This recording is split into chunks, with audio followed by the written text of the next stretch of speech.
यदि कहीं सीबीआई के छापे पड़ते हैं या जांच होती है तो उसमें हर व्यक्ति को सहयोग करना चाहिए। कानून सभी के लिए बराबर है और इसका अर्थ ये नहीं लगाना चाहिए कि किसी प्रकार का कोई व्यक्तिगत द्वेष या दुराभाव से कोई कार्रवाई हो रही है, क्योंकि ये जो सीबीआई जैसी जांच एजेंसियां जो हैं ये स्वतंत्र एजेंसी हैं और जब जब उनको जहां भी लगता है कि किसी प्रकार की कोई गड़बड़ी या भ्रष्टाचार हुआ है तो संज्ञान में लेकर जांच करती हैं। और आज अगर भूपेश बघेल जी के यहाँ सीबीआई का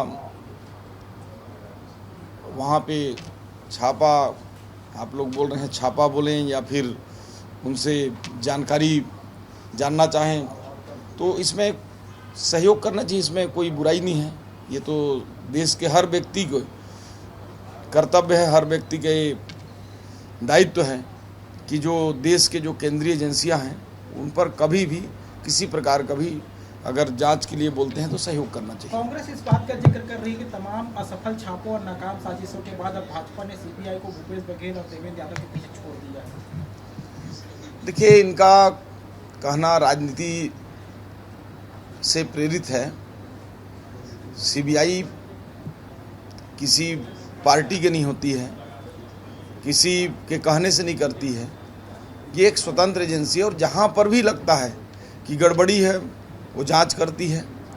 और अभी तो ये कांग्रेस वाले चुनाव के समय बोलते हैं कि सीबीआई के छापा पड़वा रहे हैं हमारे नेताओं के यहाँ चुनाव को प्रभावित करने के लिए। अभी तो सारे चुनाव हो गए, छत्तीसगढ़ के विधानसभा के, लोकसभा के, पंचायतों के, नगर निगम के, अभी कौन सा चुनाव है।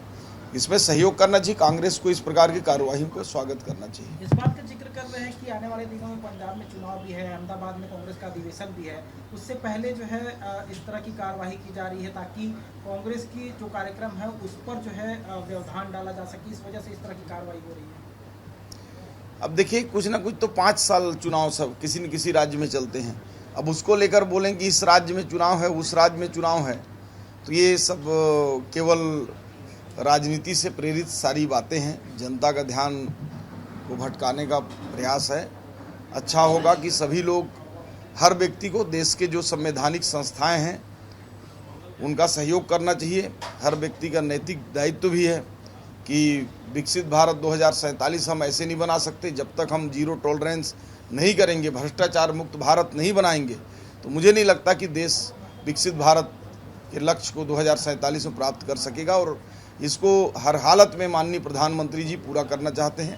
इसलिए कांग्रेस को भी ऐसे बयानों से बचना चाहिए और ऐसे कार्रवाई या जांच होते हैं उसमें सहयोग के लिए कहना चाहिए। सर, ये जिस तरह से छापेमार कार्रवाई देखने मिलती है तो क्योंकि अभी अधिवेशन भी है कांग्रेस का, तो कांग्रेस के आरोप भी लगा रही है कि जब कांग्रेस में बड़ी गतिविधियां होती है तो भाजपा को तकलीफ होती है, तभी इन एजेंसियों को भेज दिया जाता है। इस तरह के आरोप लगा रहे हैं। देखिए, तो सतत रूप से कांग्रेस हो या अन्य पार्टियां हों, सभी राजनीतिक दलों के सतत रूप से अधिवेशन, बैठक, कार्यक्रम चलते रहते हैं। इनका कोई संबंध नहीं होना चाहिए। वो इत्तेफाक से इनके जब कुछ भी कार्रवाइयाँ होती हैं तो कुछ ना कुछ इनके पास रहता है मैटर। अब पंजाब चुनाव इनको ध्यान आ गया, जबकि पंजाब चुनाव अभी तो हो नहीं रहे, अभी टाइम है। अधिवेशन है तो अधिवेशन तो सतत रूप से होते रहते हैं। हमारे यहाँ पार्टी में तो हर महीने अधिवेशन होते हैं कुछ ना कुछ, तो ये कहना सही नहीं है।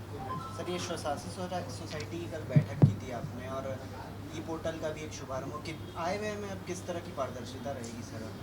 देखिए, एक बहुत ही महत्वपूर्ण हमारे स्वास्थ्य विभाग ने फैसला लिया है। माननीय मुख्यमंत्री जी के जो सुशासन और अभिसरण विभाग के